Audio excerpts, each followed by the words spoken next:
is Individual Perspective Podcast. I am your host, Daris D. McKinney. We're going to just get through a little quick news and stuff. I'm not going to hold up too much of you guys' time. How you guys doing? I hope you hitting that like button, follow, subscribe.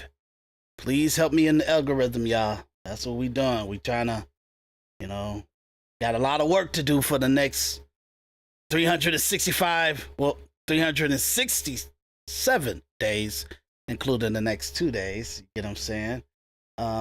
So hopefully guys help me out here. I'm trying to level up my podcast. I've been doing this for a long time, but I've been away making some films and everything for the last 6 years, and it's been hardcore. And in between, I've been doing like a lot of the coverage.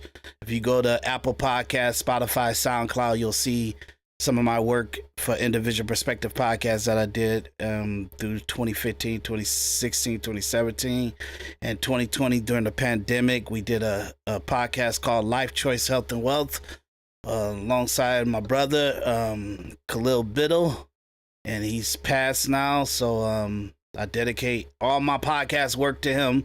But like I said, the work that we do as a podcast, it's out there. So, and I got hundreds of hours for you to go into Rumble to watch some Individual Perspective podcasts.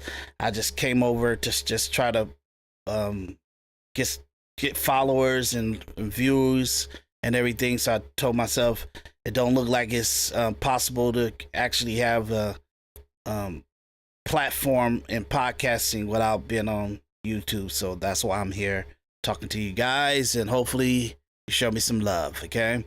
So follow, like, subscribe. If you can, put $1 or $2 inside the chat or the Cash App. I'm not the Cash App, I'm sorry. The Venmo or the PayPal link that's in the description. So that's something you're going to hear me say about that. Thank you again, okay? So let's just get through some, we got a lot of work to do because we got to catch up with all the stuff we did. But it's been popping off since the post-election. But let's jump into some current news today. And I guess North Korea, he wants Trump to come back and do another meeting with him. So growing hostility from North Korea, Kim Jong-un vowing to unleash what he calls the toughest anti-American policies ahead of President Trump's second term. Let's bring in General Jack Keane. My pleasure, sir. It's great to be with you. We appreciate your insights all year long. And here we are on the cusp of a new year and a second Trump administration. I have to say, President Trump had this kind of a romance going with Kim Jong-un for a while, the first U.S. president to step into North Korea. They talked about the love letters and their relationship. And, is the romance over already before it's yet to begin again? Well, it ended in 2019 when President Trump walked out of the negotiations that were taking place in Hanoi. And then it was as a result of those negotiations that the Trump administration realized that President Trump... You see, like Jack Keane is an old fart. You get what I'm saying? And he's a warmonger. And even at his old age, he's got propaganda language coming out of his mouth. Oh, it was over in 2019. By whose standards was it over? He waited until after Trump left office to even start firing off missiles and doing all the crazy stuff he was doing.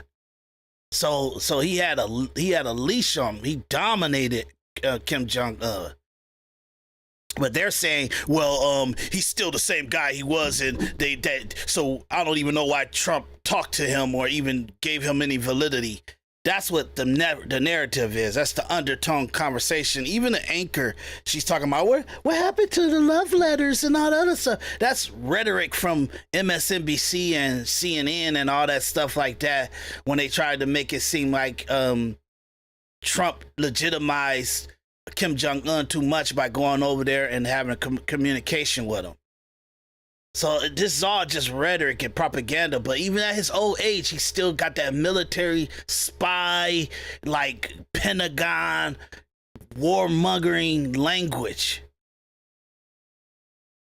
Relationship, and is the romance over already before it's yet to begin again? Well, it ended in 2019 when President Trump walked out of the negotiations that were taking place in Hanoi. And then it was as a result of those negotiations that the Trump administration realized that Kim Jong-un was all talk. He was not going to walk away from his nuclear program. And as a result... And Trump know he ain't going to walk away from his program. That's not what they was over there negotiating. That's incompetence.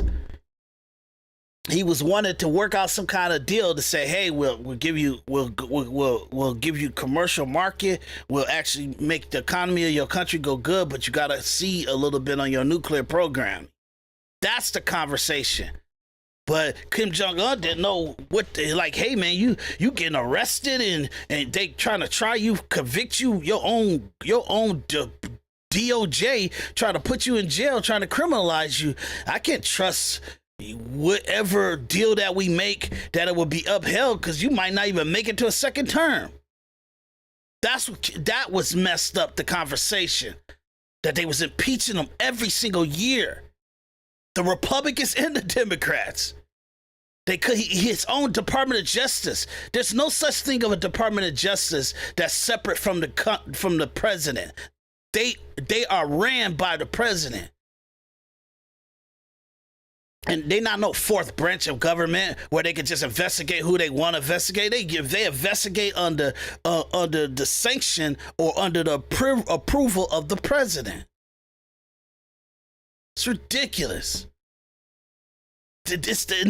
Even me saying this to you guys and yelling it to you, listen to how they talk. They're not even giving that context. They're giving their perception, their perspective, and it's a false narrative on what was going on. But why are they knowing? They know they lying. They know what the real situation is. They know what the real reporting is. They know what the real conversation was. It was already reported. It's all factual public knowing. Why are they lying to you right now? Because they know you're not going to look it up. They know you're not going to find out like what was the situation during the conversation and the negotiation, what's the terms of the conversation, and then what kind of situation and how destructive was our country as a government was at that time for him to destroy, to take away the only leverage he has is nuclear arms, that you don't come and attack me or do all kinds of stuff because you know I got nuclears, and if I let one of them off, a lot of stuff gonna go. You know, South Korea will be wiped out. That's his leverage. Why would he give that up to a president that's getting destroyed by every powerful person in the country? The Fortune 500 companies, the Congress, Republicans, Democrats, and his own Department of Justice, FBI, CIA, the NSA, Pentagon. Come on, y'all. It's ridiculous. To that, we pretty much broke off any thought that some nuclear deal was going to be made. Yeah, I mean, when President Trump took power, Jun was testing, if you recall, ballistic short-range missiles, some long-range missiles, and then developed, as you indicated, a very conciliatory tone. This time he has a confrontational tone. I think he recognizes that he's competing with a war in Ukraine, a war in the Middle East, and China's aggression in the Pacific. He's competing for attention, and likely that's what he's trying to get. It's all emotional rhetoric. Oh, he wants attention. He blah, blah, blah. That's all rhetoric, emotional rhetoric, that we want to be the superpower and we don't want these bullies to be. We are the bullies. You know what I'm saying? We are the bullies. If you didn't see anything in the last 30, 40 years, we're the bullies. We completely destroyed the purpose of the Gulf War. We destroyed Libya. We destroyed Syria. We destroyed Afghanistan. And all we did was make people that hate us and that will actually teach their kids how to fight us. You know what I'm saying? It's like people like General King, they spent 50, 70 years with bad advice. Bad idealism, bad,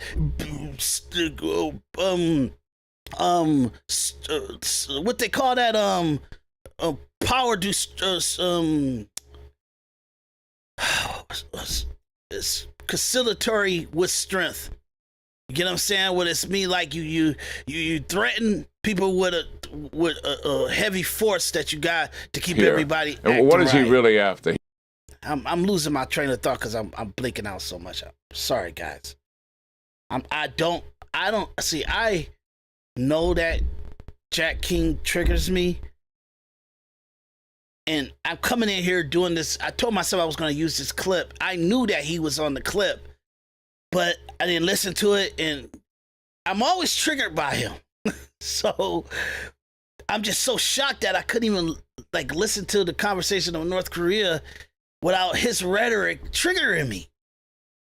Because he sounds so professional, he sounds so astute in his acumen of being a general, but if you know his body of work, if you know his past, if you know all his commentary on Fox News, he's an incompetent idiot with he got 10,000 hours of doing what he's doing.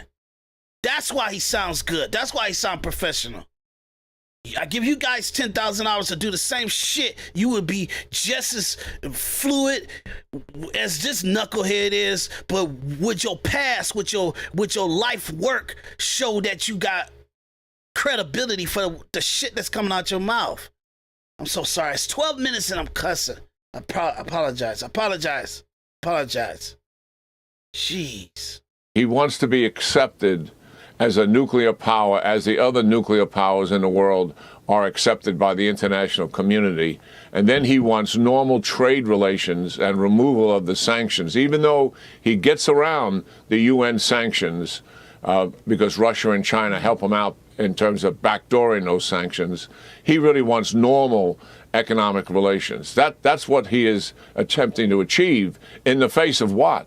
In the face of two aggressive South Korean administrations that have really increased their military capability and worked much stronger with the United States in terms of an exercise program, and also in the face of regional confrontation with Japan, South Korea, and the United States coming together in an historic relationship, particularly bringing South Korea and Japan together. Yeah. And one of the reasons for that is certainly China, but the other reason is North Korea. So that's what he's facing out there. He's facing more confrontation, more isolation, and he's trying to change the table here in terms of relationships with the United States. Yeah, this tone he's taking, also he's North Korea aligning themselves with Russia, helping out with the war in Ukraine. Is this a major concern?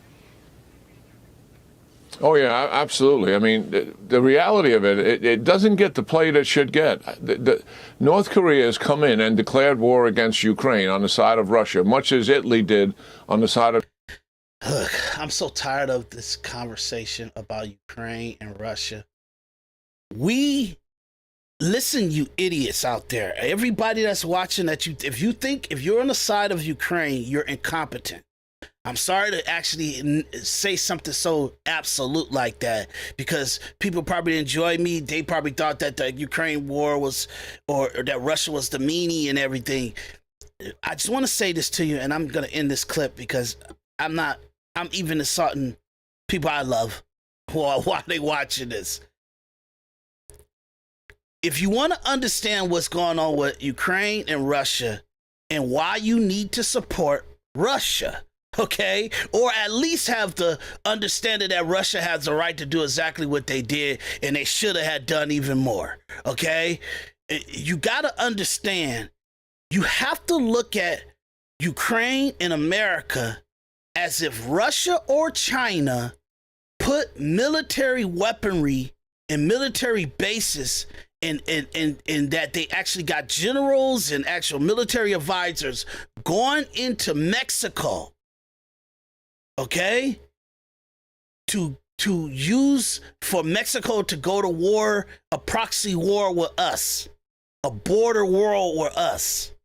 And our military is in big conflict and taking major hundreds of thousands of casualties, military losses, because China and Russia is advising Mexico how to fight us and where to attack us at and how to use missiles and everything inside our country, and use certain missiles and weaponry that Russia and China made in order to break through our shields and our actual anti-missile weaponries and stuff like that. That's how it is with us over there in Ukraine, so we won't have to put our boots on the ground. We're using Ukraine's boots on the ground with our military advisors and our generals and our weapons to try to destroy Russia and go in there and take their nuclear power away from them and change the face of Russia.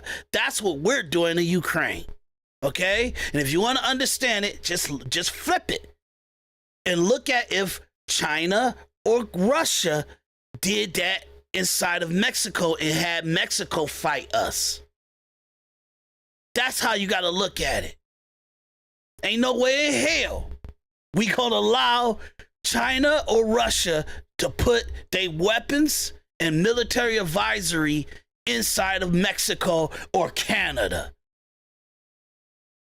You want to see us be monsters? Let them try some stuff like that. That's what Russia did. Don't do it. Don't do it.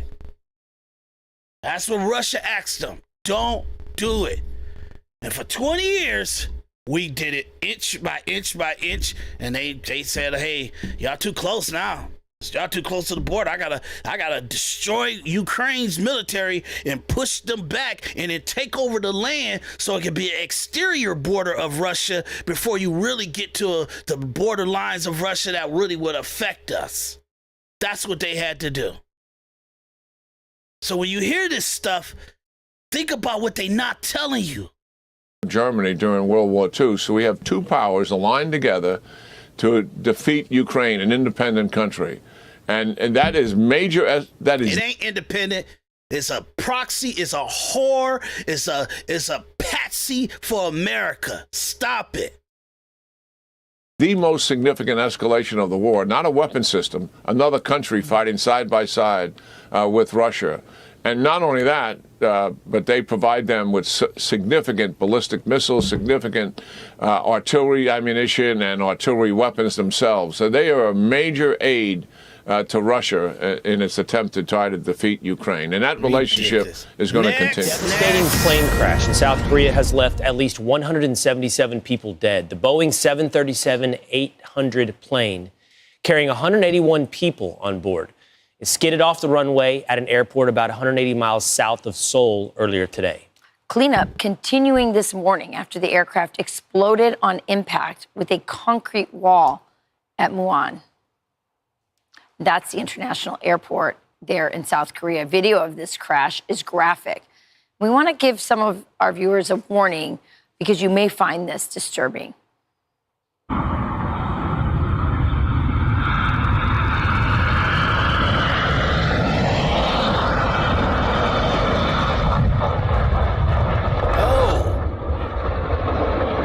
This is the first time I've seen it. Wow. Incredibly, two crew members were pulled from the wreckage alive by emergency crews without any life-threatening injuries. Wall, man. Local officials say the control tower issued a bird strike warning shortly afterward. Shortly afterwards, pilots declared Mayday and then pilots attempted to land. It's more than we It looked like it was sliding on his belly. think, and it may not have been like there was a bird strike from some earlier picture of it. Let me let that catch up with us. Sorry about that, guys. I'm just trying to rewind it so I can look at it one more time. Oh, so bad. Holy crap. And they said it was a few people still alive in there. Incredibly, two crew members were pulled from the wreckage alive by emergency crews without any life-threatening injuries. Local officials say, where were they at that they don't have no life-threatening injuries? Like, what area was that? That's got to be studied. That's a good area. That should have been, they should have at least got burns or something. Jeez. The control tower issued a bird strike warning shortly afterward. Shortly afterwards, pilots declared Mayday, and then pilots attempted to land. Reports also saying the Boeing 737-800 jet's landing gear was not deployed during the crash landing. Wow. So they didn't lower it. Sad story So what's up with that played out on many people's social media timeline. And right there for all of us to see this morning as well, how it occurred. Let's bring in Mike Boyd. He's an aviation consultant to shed a little more light on this sad tragedy in South Korea. Mike, when you see that video of the crash, what stands out to you? Number one, the gear is not extended. The flaps are not extended, which would indicate that there was a major hydraulic failure of some kind there. Oh, wow. I understand that even when there's a hydraulic failure, there's a mechanical way of dropping the landing gear. That was not done. I think we're going to be kind of in the dark here till we find the cockpit voice recorder and the black box for this, because it looks like there was a bird strike from some earlier picture of it. They did vector the airplane around to the other end of the runway, so there was control. But landing at this speed or coming down at this speed with the gear not down, and it looks like that airplane suffered some major hydraulic failure of some kind, and we don't know what that will be until we get the black boxes. Mike, the black boxes have been found, so hopefully some answers will come soon from that. But I'm curious, like, if you... I mean, it's right there. It ain't like it's, they're in the mountains or the woods. You definitely gonna get the black box and the cockpit recorder and all that good stuff. Wild stuff. You could explain, for those of us who don't know a lot about this, how can a bird strike, what... Yeah, man. Whew. It's a lot to get me on like a foreigner's plane. You get what I'm saying? If it ain't Delta, if it ain't like one of our like high status Howard Hughes design in regulated planes, I just don't know. That'd be hard for me to go to like another country and then I have to get on their plane. It's just that's a hardcore thing, man. It's hardcore. And you'll hear that certain little, no matter if they hit a bird, it's certain things that they do. They shut off the engine that they hit the bird at. It's our pilots are so well trained that even if they don't have engines, they figure out ways to glide or like to land on the belly if they have the possibility of doing that. But at the same time, man, it's very, knock on wood, it's very rare that American Boeing designs and manufactured planes like get into a lot of accidents and stuff. But at the same time, they say there was a bird. I seen a photo of like one of the engines while I was in the air, like it kind of combust and stuff. So it had to be a bird that hit one of the things, and that's what they're saying. I'm gonna play another clip to you that gives a little bit more of the investigation, but let me let them finish talking for a couple of minutes. What impact does that have? And also, this hydraulic failure, is that entirely mechanical, or could there be a pilot decision or problem with that as well? Well, there are a million backups on this airplane. It's extremely safe, and that's what a lot of people are saying. They can't understand why this airplane was landed on that runway at that speed with no flaps, with no gear. There might have been something else involved, but a bird strike on an engine might shut an engine down, but there's so many redundant systems there, it just doesn't make sense. So we're in the dark here, but we know this. The runway is 9,200 feet. It's a very long runway. It did come in hot and high, hot and fast. We don't know why that was. The real issue, that airplane was probably damaged more than we think. And it may not have been just the bird strike. There might have been other things that happened to that airplane. We don't know. But it's very strange to have that airplane land that hot on a runway that's 9,200 feet to the point where it literally was still going pretty strong when it hit that wall. I still can't wrap my head around the idea that there were two people who survived that crash, and especially when you watch the explosion at the end. Are you surprised by that? And how does anybody survive something like that? I don't know. I'm thrilled by it, actually, for their families. They're both flight attendants. They're probably in the jump seats in the very back of the airplane. And, it makes sense. The airplane absorbed all that, and they really got away with a very lucky position where they were, because they weren't very far from the rest of the passengers on that airplane. So God love them. It's a wonderful thing that they were blessed that way. But these things do happen. And again, how an airplane breaks up when it hits the ground, it's different every time. Mike, I've always been told, and he's saying that the plane was really good and well built and modernized, that it had a redundant safety mechanism just in case of crash and all that stuff. So once it's flaps on it that actually slows down the speed of it.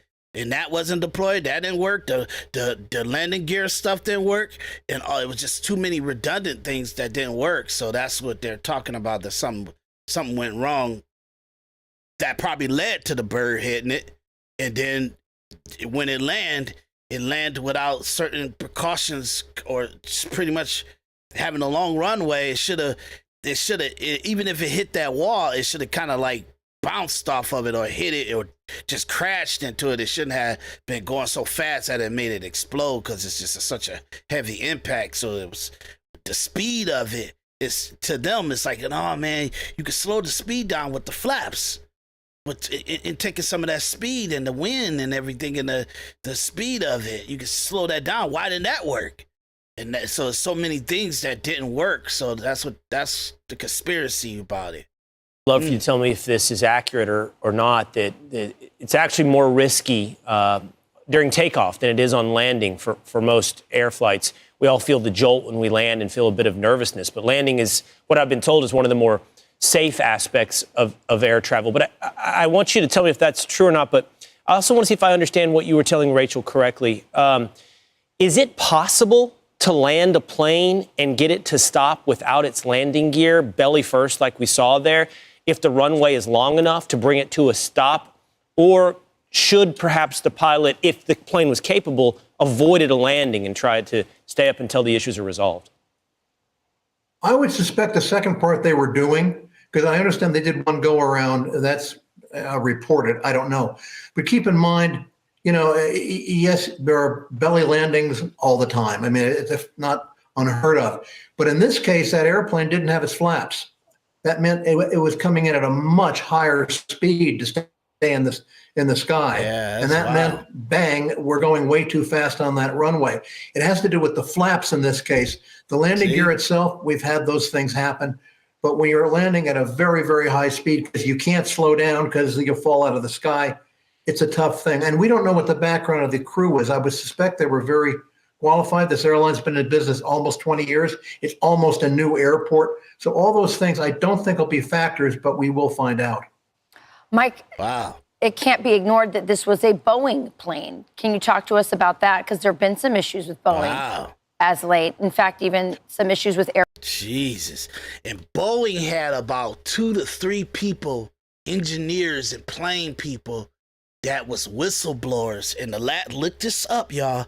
In the last 2 years, in the last, literally throughout the last 24 months, that they were blowing the whistle and they got killed and murdered, shot in a car, act like they committed suicide and all the other stuff. It's crazy.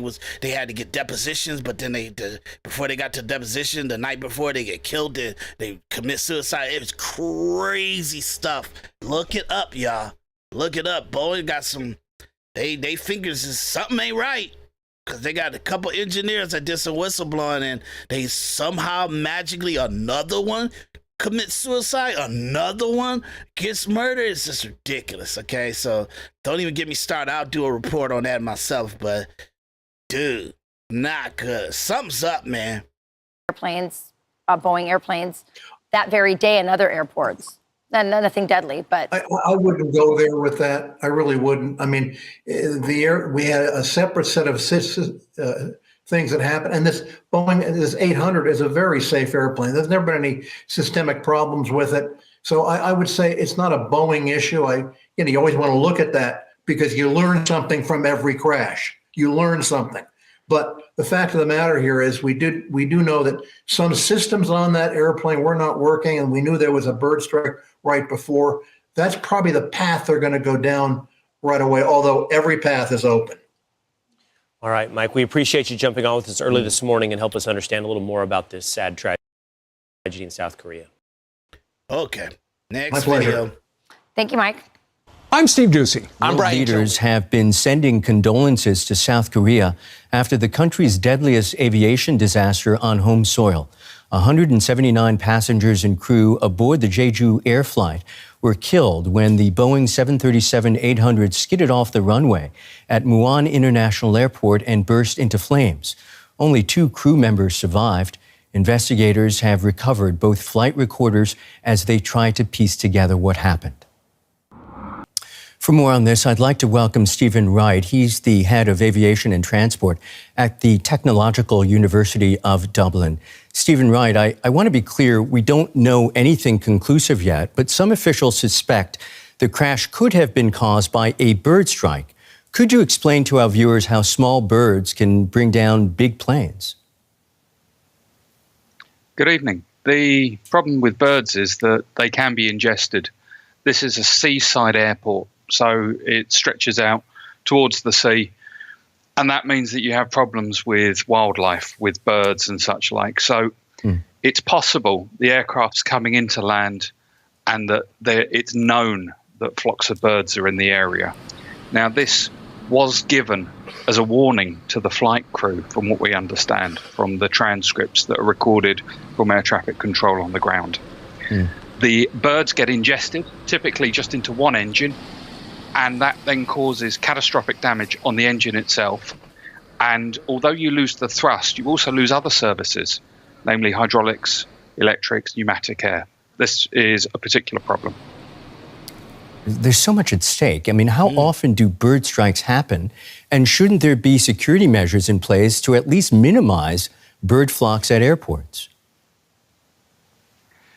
There is the simple answer. And the problem does occur.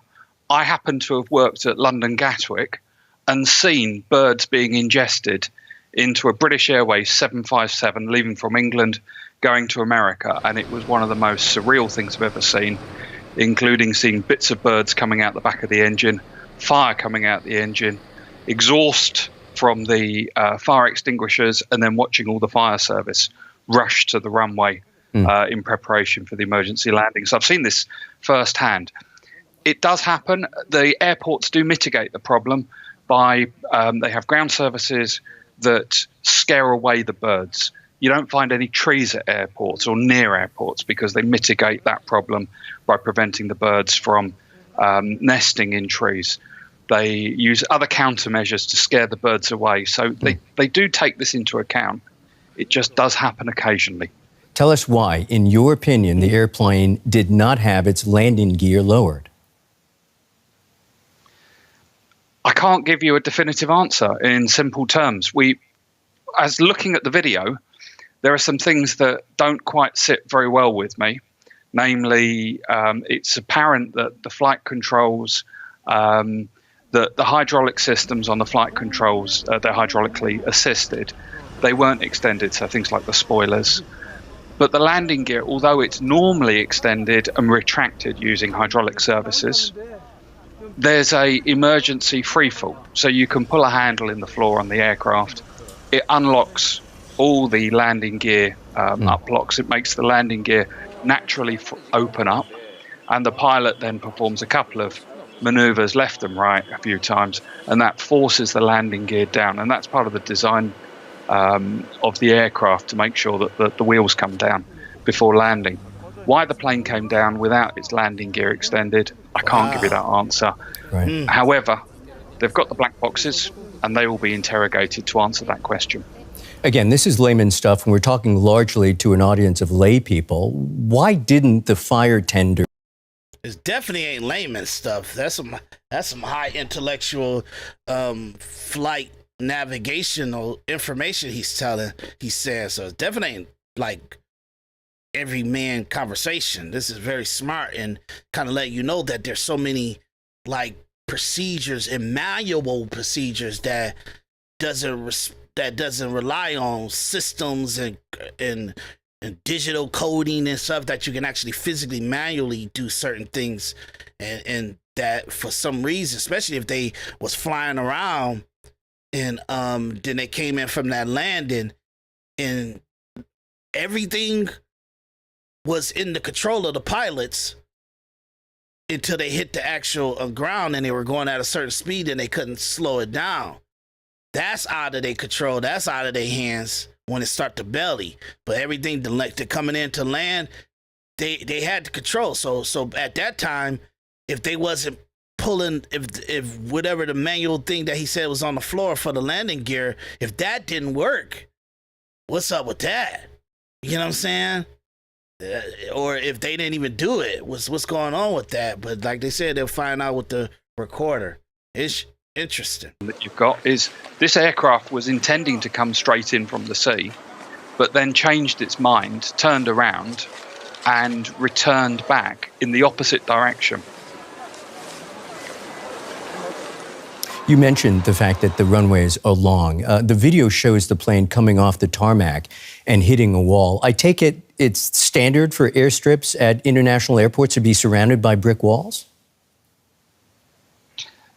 Now, Korea is a bit different to other countries. Now, what you probably haven't been explained is that this airport, like so many in Korea, are shared by both the civil business and also the military.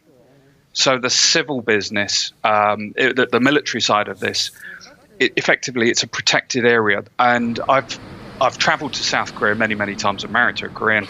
So I've seen many airfields where they've got brick walls with razor wire on the top of the walls to keep unwanted visitors out. They didn't hit, from what I've seen, the brick wall, the perimeter wall around the airfield. What they've done is hit a concrete structure that supports the instrument landing system localizer at the end of the runway, and it's plowed through that, and at high speed that's then shredded the aircraft. Wow. That is aviation expert Stephen Wright in Dublin. We thank you for your time, sir.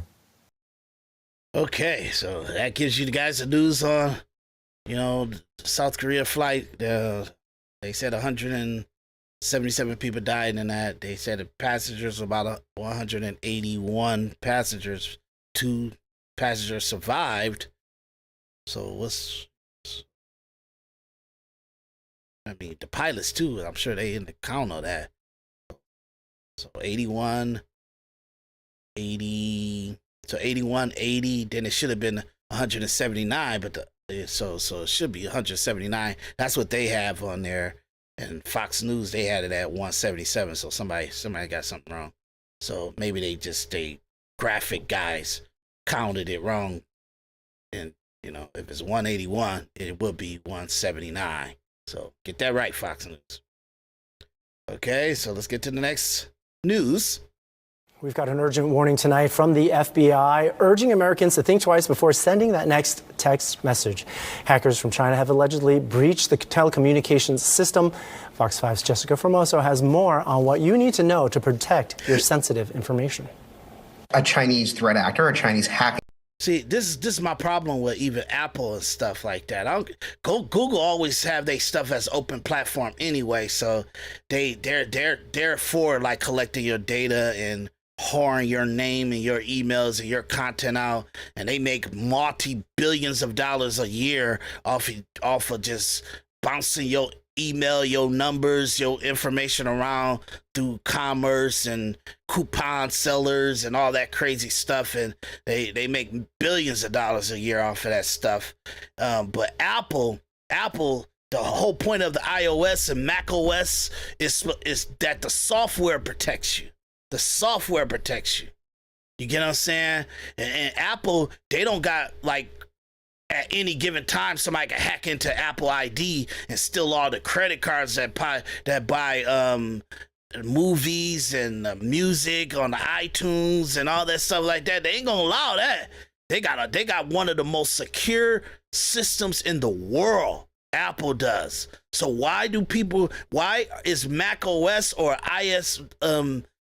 iOS software allowing crappy ass hackers or China or whatever to get into the phone? Even when we lock our phone, like if the FBI want to get in the phone, they got to contact Apple to get into the phone, and Apple somehow decided to create a software to allow for them to help out the FBI, because for decades they wouldn't even go in it. They wouldn't even. The FBI was pissed that they would never open it. So they actually put a software. They built a software to go into any iPhone anytime they want, and then they updated our phones with a firmware in order to make that software be able to work in our phones. So now it's a possibility that you could get in our phones. And literally in the last 4 to 7 years, that's when that possibly happened. Anything before that, you couldn't get into an iPhone. But only a piece of shit person like Tim Cook would do that. You get what I'm saying? Apple's starting to be a shell of what Steve Jobs left behind. So I'm cussing again. I apologize. I know it's early. I apologize. Protect your sensitive information. A Chinese threat actor, a Chinese hacking group, has penetrated. And don't think about this Chinese stuff. It's our government. It's our intelligence agency that's just collecting stuff and trying to like hold.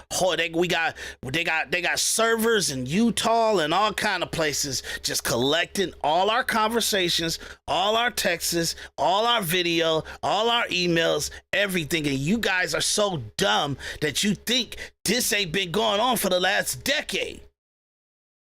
They've been collecting. They're not collecting. They tell you it's metadata. You get what I'm saying? They collected metadata in actual content. Meaning they listen. You like, well, this is 350 million people in the country, and they call them all kind of people, even people outside the country and everything. That'd be millions of people's on phone calls. Trust me. That may be a call that you would have with 20, 30 people in a day. That may be 100 megabytes, 200 megabytes.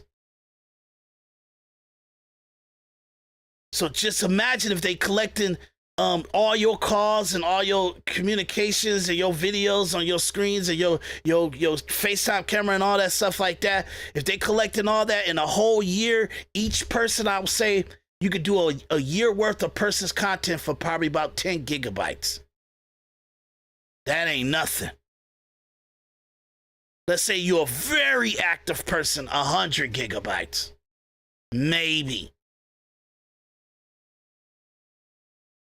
It's ridiculous. Many telecommunication providers in the United States. And now the FBI is warning Android and iPhone users to be careful when texting one another, urging them to stop sending unencrypted text messages.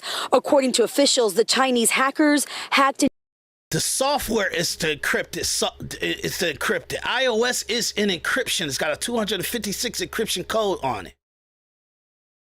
So whatever text I send to a person, you get what I'm saying?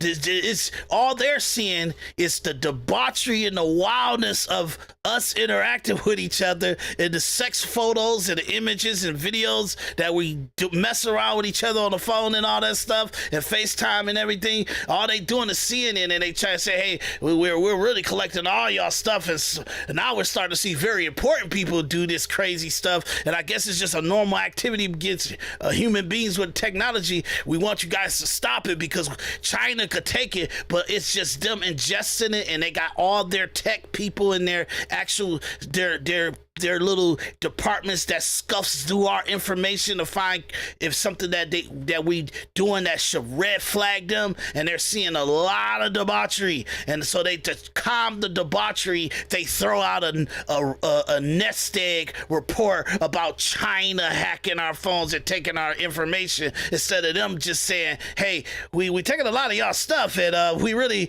don't want to do that to American citizens. We kind of looking for you guys to be spies or crooks or criminals or radical terrorists or something like that. We're looking for you citizens to go against the government and all the other stuff. We're really looking for that, but we looking at all your sex conversations, and you guys are having sex with multi-billionaire and big celebrities and interacting with them, and we don't really want to see that, but we need to find a way to tell y'all to stop feeling so free to communicate with each other on your phone. So let's throw out this, hey, you may not be alone keeping your information, because we know how to hack into to iPhone, because Apple's so stupid that they came to their department, sent a engineer to the FBI office to log onto their computer to connect a iPhone to another software and everything to open that iPhone, but not understanding that the way that our government work, they looking in, even if Apple comes into a FBI department or a precinct or something like that, and they track the phone, they actually could take information from Apple's device too, because it's open. So the question is, how much from 2011 to 2020, from 2011 to 2025, did Apple allow other software companies and themselves to have an open source coding inside of iOS software and macOS software? I don't give a shit about Google, because Google came into the business saying we're open source. But Apple was supposed to have encryption and security. And I know they gave it up post Steve Jobs. So I want to know, how much did they give it up? Because that's how anybody can collect anything from an iPhone or a Mac computer. Literally, y'all. It's ridiculous. To the SMS system. If you're on an iPhone and you're texting iPhone to iPhone, you'll see a blue bubble. Those messages are encrypted end-to-end and safe. If you're on an iPhone and texting an Android phone, it will come up green. And those are the text messages you need to worry about. It's known as the Salt Typhoon cyber breach. Yeah. U.S. officials say. Yeah, I deal with a bunch of monkeys that's still using Google phones and stuff, or do some crazy. Look, I gotta stop. I'm so upset right now. I'm triggered today, y'all.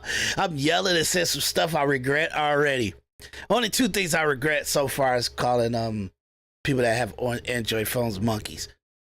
I got family members, like my family, my parents got not Google phones, but they at least with a carrier like Metro PCS or some stuff like that, and that will give you the green phone, the green bubbles and stuff. So I'm not calling my family, my mother, and everybody a monkey. And technically I did in that situation, but I take that back because that was too blanketed. I have people that got phones that are not encryption, and I hate it. But at the same time, I got business people that got the green bubbles. It's all right for my mom and my dad and sisters and siblings. You know, we ain't talking about no business. We ain't talking about top secret information to the company and everything like that. So but I'm talking about people that's supposed to be professional and business orientated, and they got bubbles. Green bubbles, I'm sorry. Blue bubbles are good. Green bubbles the problem. So look, I gotta calm down.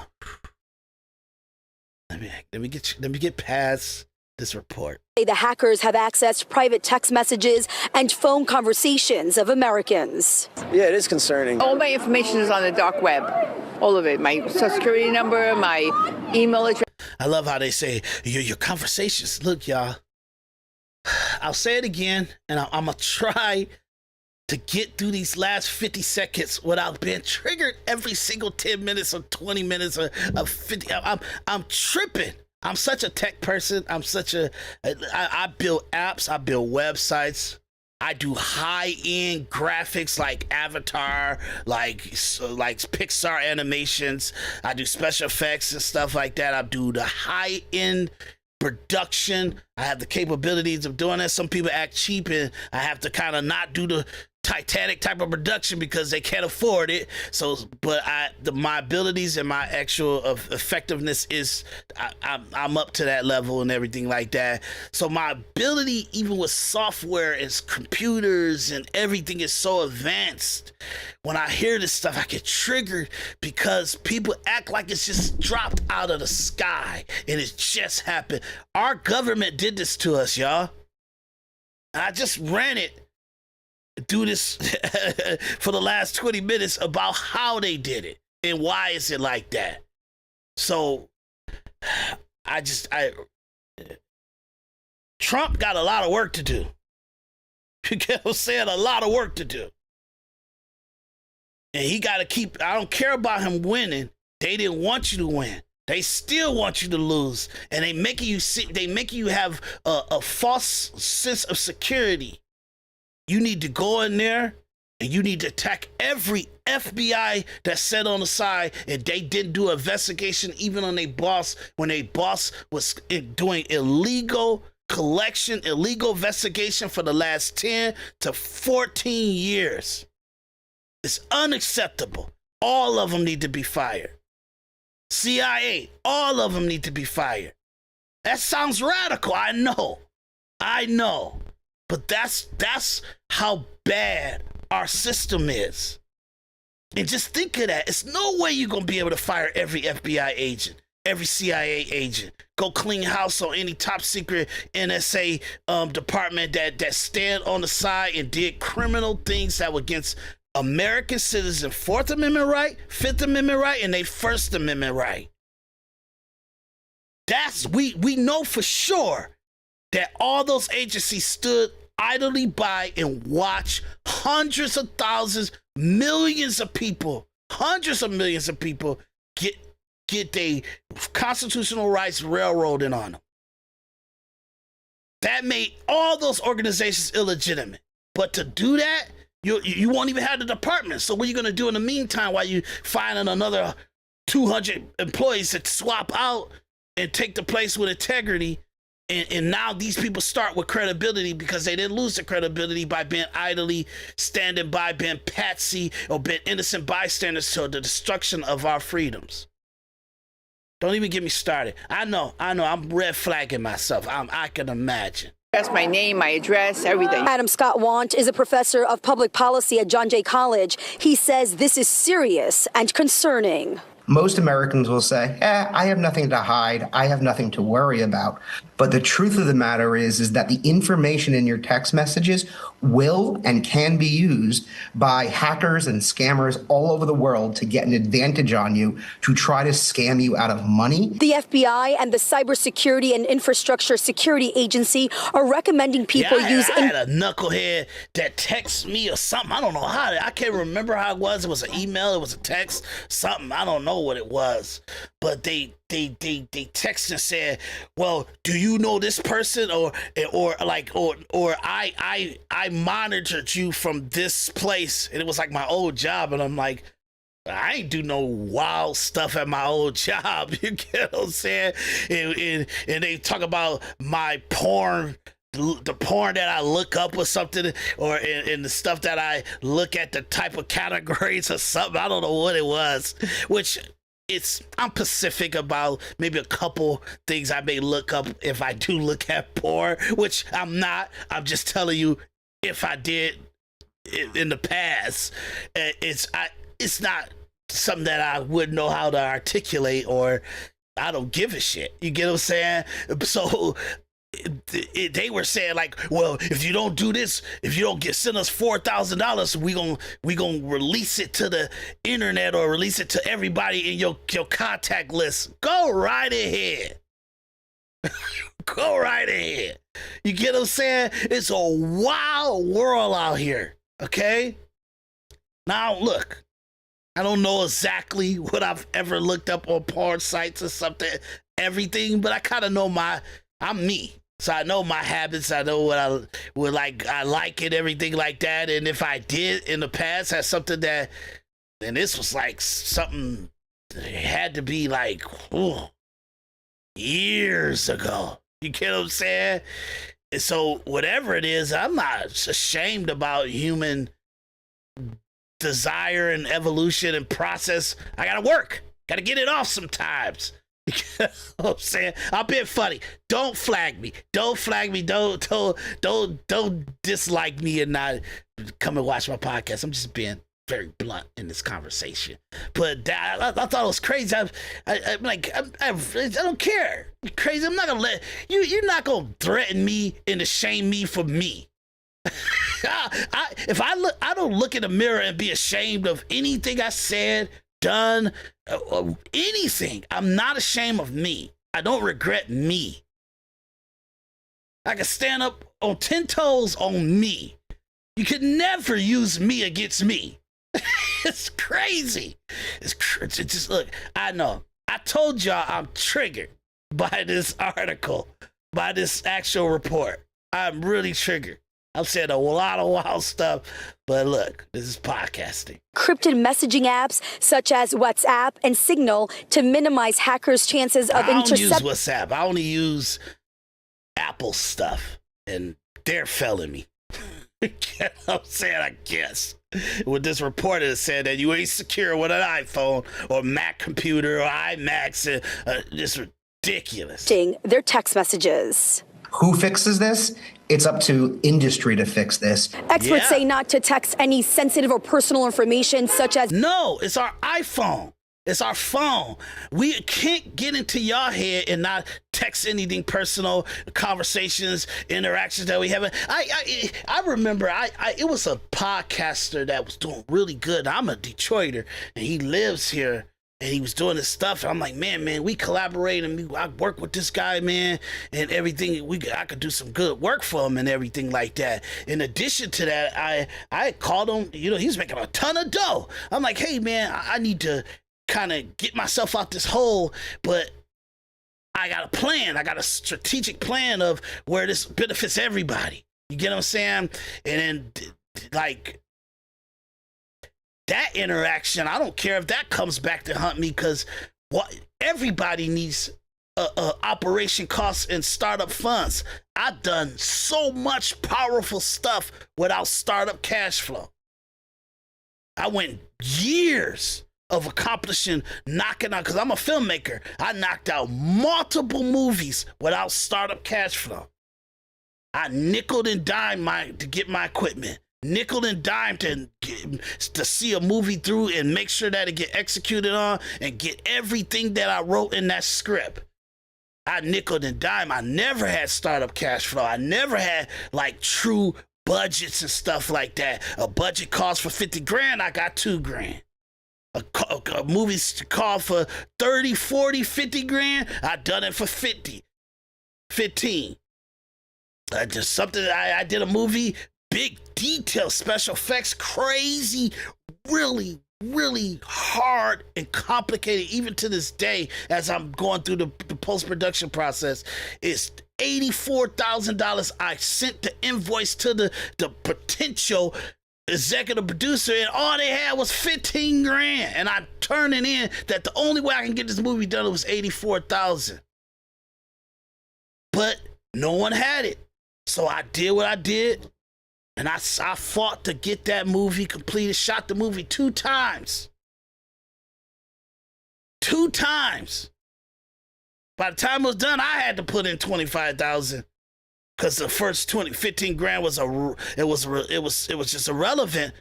I got everything right the second time. I said, nope, I'm getting the right cast, the exact way I really see it. I'm not gonna just be trying to get the movie and just randomly picking people that we're gonna do this right. That's why I shot it the second time. I had to fund every dime of it.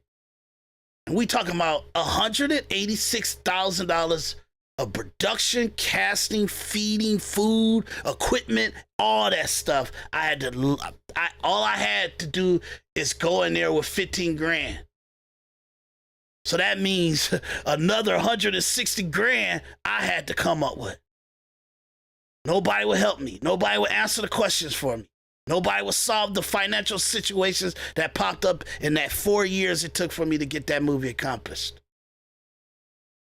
So trust me when I say, when you communicate with people and you're emailing and you're talking to people, and if people use like you wanting somebody to partner with you and have startup cash flow and everything, if they use that against you because you're communicating personal text or email, and the iPhone is not a security anymore, the Mac ain't security anymore, the iPad ain't security anymore, MacBooks ain't security anymore, Google, I would never use Google. You know what I'm saying? But we hit, because now, even when I'm in my computer, I see that even when I'm texting, Apple is they're allocating certain functions and certain communications to Google servers, to Amazon World servers. So yeah, we'll keep it. Apple will have the Apple ID encryptions and the Apple ID credit cards and the transactions with iTunes and the iMovie and all that stuff like that. They'll keep that secure within Apple servers. But if we're text messaging and all that stuff, they're allocating it to the Amazon World servers, and we hoping that Amazon World servers don't want to go against Apple in a lawsuit, so they keep their stuff secure. But remember, when Trump was going through all the stuff that he was going through for his first term, they had an app that was called Parler. Parler was like a free open source conversation. It was like about a free speech conversation. Amazon shut they app down by closing their servers down. Then Apple closed down the Apple the Apple store for their app, that the people couldn't even use it. So a company got screwed because they were open to freedom of speech, and liberals didn't like the platform that conservatives had to have an alternative to Twitter and Instagram and Facebook. That's what happened. Look this stuff up, y'all. So I don't care if all my communication gets out. I don't regret any conversation I have, any emails I have, any interaction I have. I always tell people this, and I'm telling you guys this. I have an individual perspective. That means what I say, what I do is in true, objective analysis. It's just the truth. It's the honest God truth. I would never look back and say, I regret that I said that. Even this podcast, I don't regret anything I said on it. That's why I'm not going to go in there and start cutting. They give me the tools to cut, to do whatever I want to this episode, cut out certain things. And that's what a lot of podcasters do. And social influencers do. They cut out things where they may rant just like I'm doing. You know what I'm saying? No. Podcast is an honest interaction and cordial conversation with the people that's viewing you and watching you and supporting you. So stop lying. Just be open. Just what it is. It is what it is. It's wild stuff. Last 9 seconds. Your social security number or credit card information. That said, there is no telling when this will be resolved. And Y'all crazy. The China hackers is really our government, okay? Put it that way. I just want you guys to understand that. I know I'm triggering, I'm red flagging myself. I don't care. I really don't. You know what I mean? Okay, next clip. Hey, speaking of doing nothing, if you're on vacation, we're not attacking you right now. We're not. You worked hard. You worked your tail off all 2024, and you're taking a little time with friends and family. This guy is different. Joe Biden, he has spent 570 days on vacation the last 4 years. Get out your calculator, America. That is 40% of his presidency. That means 4 out of every 10 days, for those of you who aren't good at math, Joe Biden has spent on a beach or otherwise at some form of not working. Todd, did you do that math? Presidency. That's hardcore, man. That's hardcore. And look. I always say I technically don't forgive family and friends if they voted for Biden in 2020. Like that still was in my head, in my heart, in my soul. I still don't forgive you. Once I find out that you voted for Biden, I don't care what you're doing now. I don't care what your explanation is of it. It's common sense. It's common sense to not vote for this idiot. You don't like that Trump fighting the system? You don't like that? You don't like that he's fighting the gender war? that women don't like masculinity for the last 40, 50 years, so they really not liking masculinity for the next 20 to 30 years. Like, it ain't working out y'all way. Y'all wanted the power. You wanted to have more autonomy over yourself and where you go and what you do and everything like that. We cannot thrive and accomplish and be men where we're conquerors and we're absolutists about everything. We can't be that and give latitude to women because you're on the same battlefield.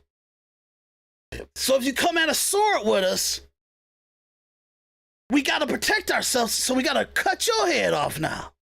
So what's the way to stop fighting and being contentious against women? You take a step back and let them take the leadership role and let them elevate in society. And that's what men did. Now, yes, it's been like a 2%, 5% margin of men that said, hell no, we ain't taking no step back. You know what I mean? We're going to conquer. We're going to keep conquering. If you come in front of our sword, we're going to chop your goddamn head off.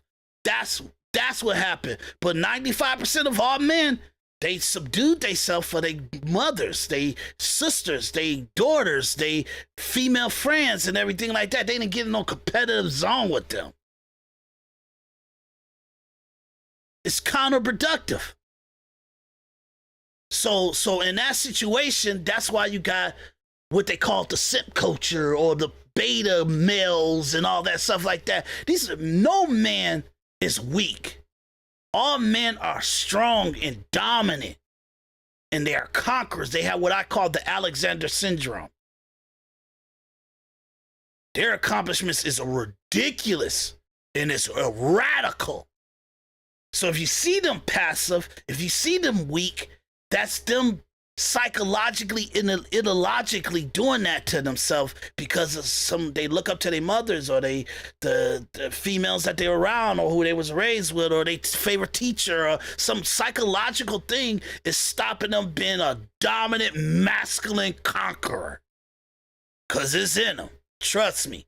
I don't care how skinny to how diesel to short or tall, old to young. They are conquerors. They got it innately in them. But we spent 40, 50 years giving women what they wanted. They wanted the chance to see how it is to conquer, to not need men, to not be subdued to the house, vacuuming, washing clothes, doing all kind of stuff. This is what y'all wanted. Now y'all hate it and you bitching and moaning about it because men are coming out in the last 4 years, literally the last 4 years to say, you know what, no more, stop. We got to stop submitting. We got to take control of this because we spent 40, 50 years submitting to women and they still hate us. They still don't want to marry us. They still don't want to have our kids. You know what I'm saying? Stop.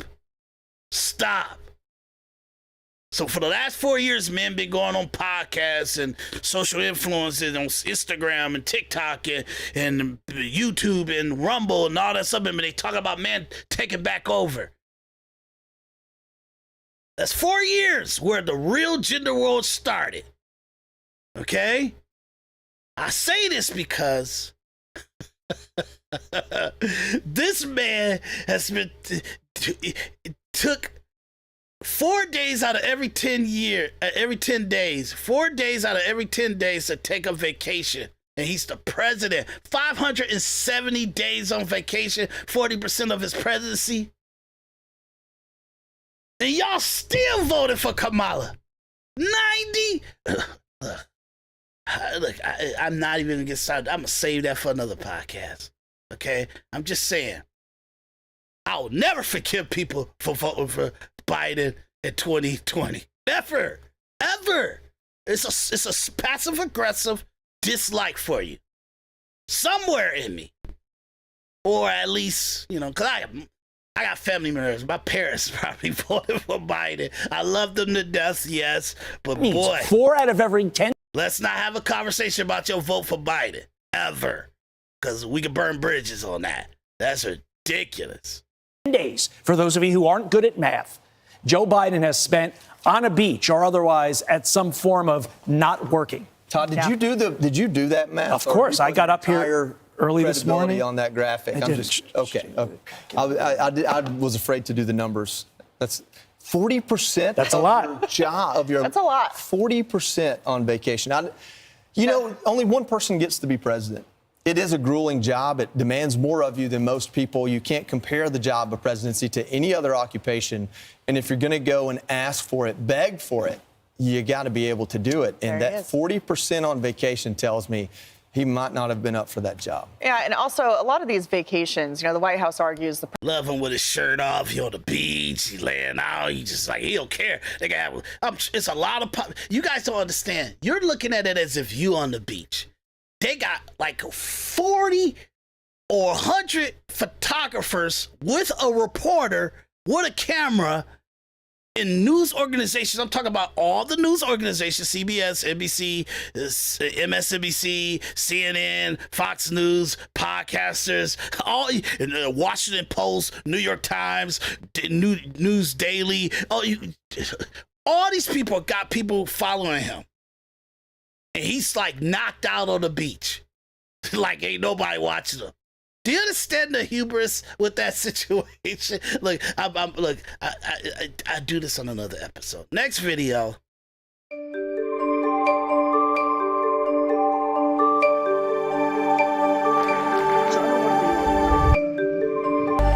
I don't like these clips when they just kind of want you to read everything. And I guess Trump kind of was interacting with or say how he felt about Jimmy Carter passing and everything like that.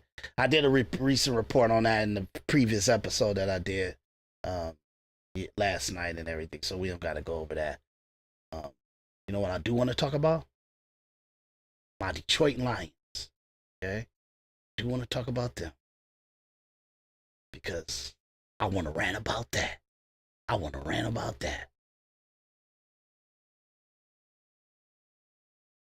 Where's the audio?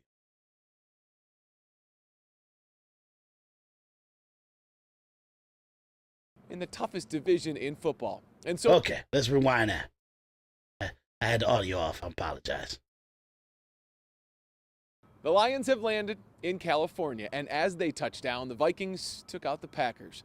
Green Bay couldn't hold up its end of the bargain, but the Lions all season have failed to get any help from anybody in the toughest division in football. And so it'll come down to Week 18 for the division and for the conference. That'll be against the Vikings at Ford Field. But this one, in Santa Clara against the 49ers, you'd be crazy to think the Lions will take their foot off the gas for even a moment.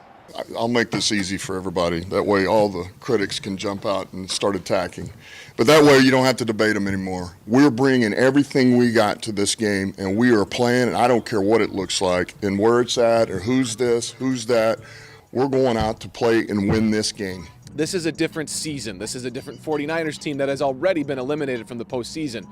But losing here in the NFC Championship game certainly haunts these Lions. Anytime you go deep in the playoffs and you have to go through a game like that, you learn, you grow, you get better.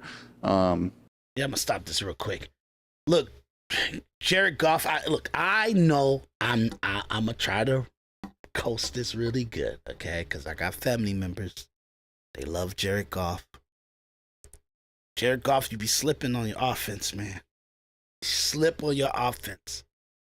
People be telling me the stats and all the crazy stuff about Jared Goff, but every time I watch the weekend and I watch the Lions game, I'm saying, oh my God, we got major injuries on the defense side. Major injuries to our line and everything. But boy, that whole squad, the benchers, man, they step up and win these games.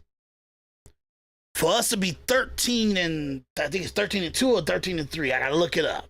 Okay? For us to be that with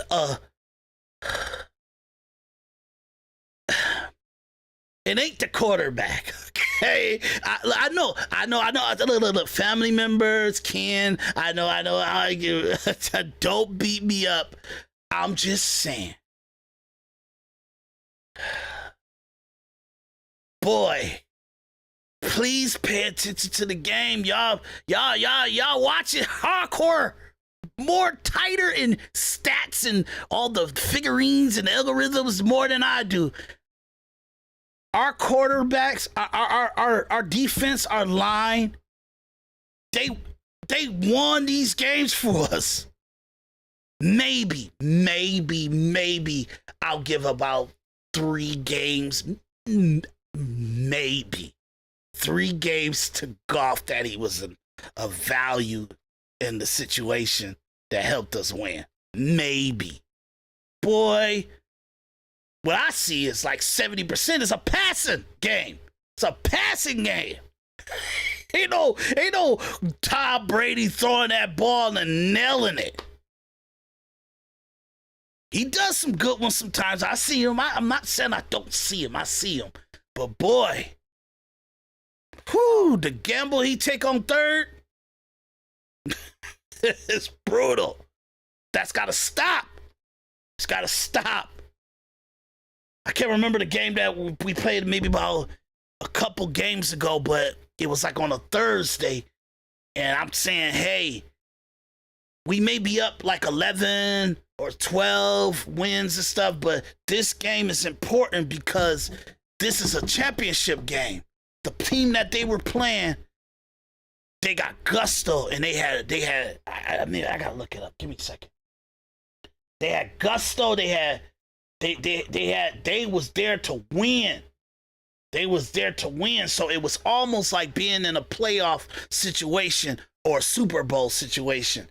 And that just off of toughness and understanding, if we'll ever make it to the Super Bowl, we needed to win that game. It was the deciding factor, and we lost it.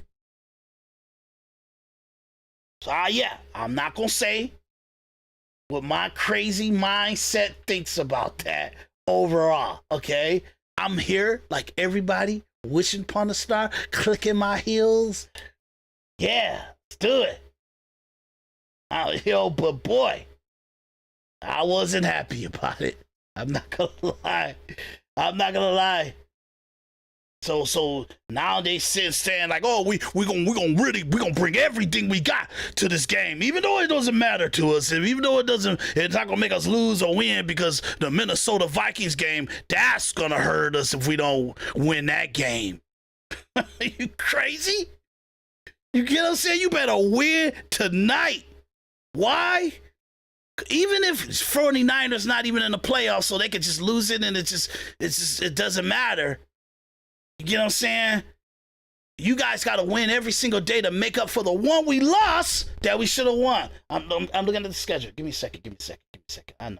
I got to stop yelling. I know. I'm out of control. Told y'all I was out of control. I'm getting triggered today. Okay, let me see the schedule. Okay. I need to see our team.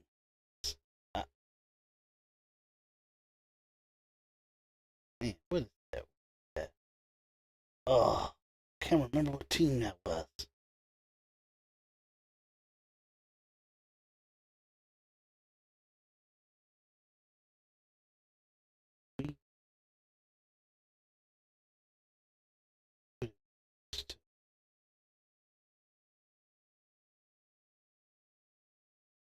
It was the Buffalo Bills. That's the one we should have won. And when we lost that one, I was pissed. So no more. Win everything else from here. That's your punishment for losing against Buffalo Bills on week 15th. Okay? It's ridiculous, okay? So I'm getting triggered by everything today. I love the Lions. Go Lions. We're doing it. But boy, Goff is trying to be a Super Bowl quarterback for the next 2 games. Okay? Next 2 games, I need you to be a Super Bowl quarterback. Not a quarterback that's trying to inch their way through it. No. Super Bowl quarterback. Y'all go every day that y'all play. should be Tom Brady. That's your goal. I don't care if you're a Detroit Lions and to beat Tom Brady is extreme. You're not. What's the Kansas City quarterback? I'm forgetting the names of the major people. You're not him. And you need to be him in order to win the Super Bowl. Lucky people don't win the Super Bowl. They kind of showed you through the year, most likely they can win the Super Bowl. So far, our squad is off the hook. And they step it up. When we lost Jesus, Daris. We lost our defense. Oh my God, he's my favorite. Oh my God, why am I not remembering people's names? See, that's how trigger I am. When I get triggered, my brain just goes wash. Okay?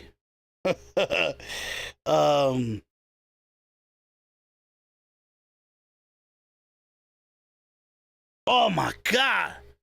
I can't remember his name. Oh, hold on a second, guys. I know I'm messing up some time talking about this. Let me let this play.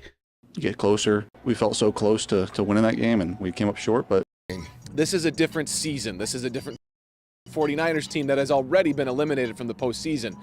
But losing here in the NFC Championship game certainly haunts these Lions. anytime you go deep in the playoffs. Okay. I don't like that. It's a freeze on it. Sorry about that, guys. Sad or who's this, who's that. We're going out to play and win this game. This is a different season. This is a different 49ers team that has already been eliminated from the postseason. But losing here in the NFC Championship game certainly haunts these Lions. Anytime you go deep in the playoffs and you have to go through a game like that, you learn, you grow, you get better, you get closer. We felt so close to winning that game, and we came up short. But, yeah, it served us well this season and hopefully as we go into the postseason. Yeah, it was a tough loss for us last year, but we're here now, new year. We can, write our own story, and that's what we're excited about. Dan Campbell reflected on being a player in the NFL, losing the Super Bowl with the Giants. He said you learn more from your losses than you do from your wins, and he believes these Lions have learned plenty of lessons from the loss and the NFC Championship last January. I hope so. I hope so. I'm looking at the full list because he's on there. What I'm talking about. I'm so ashamed that I'm not thinking of this guy's name right now because he's the dude. Okay, he's my favorite player. Jeez, man. Oh, I think it was the first game in the season. He got injured. And y'all know who I'm talking about. I'm sure y'all looking at the screen saying, we know who you're talking about. But boy, I don't got enough people here to kind of type it into chat. Hutchinson. Aiden Hutchinson. How did I forget that? It's ridiculous. But when we lost Aiden Hutchinson early this year, I'm like, oh, I don't know, man. I don't know. I don't even know if we can have a good season. The reason why we got a good season because everybody stepped up. And I'm telling you, majority time they saved the quarterback.